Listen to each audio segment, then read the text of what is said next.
Hello guys, এই ভিডিওতে দেখাবো কিভাবে ডিঅ্যাক্টিভ বা সাময়িক সময়ের জন্য বন্ধ করা ফেসবুক পেজ কিভাবে পুনরায় রিঅ্যাক্টিভ বা চালু করতে পারেন।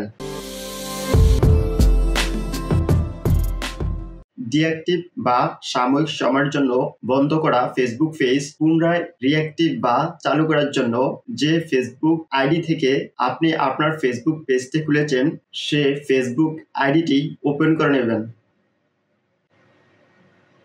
দেন এখানে যে থ্রি লাইন বা প্রোফাইল আইকনটি রয়েছে এটিতে ক্লিক করে দেবেন। এখন আপনার ফেসবুকে যদি একাধিক ফেসবুক আইডি লগইন থাকে তাহলে এখানে যে ডাউন অ্যারোটি রয়েছে এটিতে ক্লিক করবেন। এখন এখান থেকে আপনি যে ফেসবুক আইডিটির ফেসবুক পেজ রিঅ্যাক্টিভ বা পুনরায় চালু করতে চান সেই ফেসবুক আইডিটি ওপেন করে নেবেন।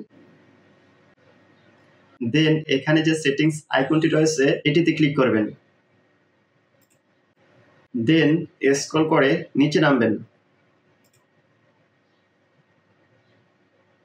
নিচে আসার পর অডিয়েন্স অ্যান্ড ভিজিবিলিটি এর নিচে পেজেস এটিতে ক্লিক করবেন।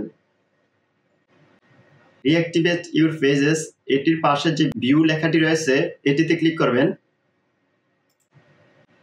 দেন এখানে আপনার যে ফেসবুক পেজটি ডিঅ্যাক্টিভ করে রেখেছেন সেই ফেসবুক পেজটি দেখাবে। এখান থেকে রিঅ্যাক্টিভেটে ক্লিক করার সাথে সাথে আপনার ফেসবুক পেজটি পুনরায় রিঅ্যাক্টিভ বা চালু হয়ে যাবে।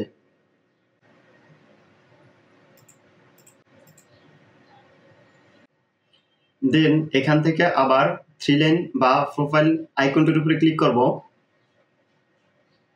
এখানে আমি একটু আগে যে ফেসবুক পেজটি রিঅ্যাক্টিভ বা পুনরায় চালু করেছি সেই ফেসবুক পেজটি এখানে দেখাচ্ছে। গাইস, ভিডিওটি ভালো লেগে থাকলে ভিডিওতে একটি লাইক দিবেন, চ্যানেলটি সাবস্ক্রাইব করবেন। দেখা হবে পরবর্তী কোনো ভিডিওতে।